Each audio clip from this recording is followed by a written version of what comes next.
আমাদের দেশে বর্তমানে একটা ঘটনা খুব নিত্যনন্দন ঘটে যাচ্ছে। সেটা হলো কার বউকে ভাগাইয়ে নেবে এই চিন্তা ভাবনা। তো আজকে এরকম একটা গল্প শোনাই। সেটা হলো এক ব্যক্তি নতুন বিয়ে করছে, তা বউরে নিয়ে হাত ধরে রাস্তা দিয়ে হাঁটতেছে। হাইটে হাইটে যাচ্ছে, এমন টাইমে শয়তানে পথের মধ্যে দেখে যে এত সুন্দর বউ হাত ধরে হাইটে নিয়ে যায়। শয়তানের খুব লোভ লাগছে। তখন শয়তানে কি করছে, ওই ব্যক্তির রূপ ধারণ কইরা পাশের হাত ধরছে।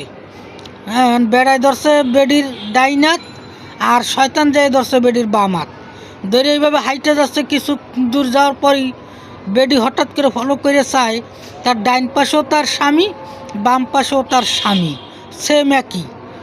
বেডি পড়ে গেল বিপদে। স্বামী কয়, কিরে তুই আমার বউ ধরছস কে?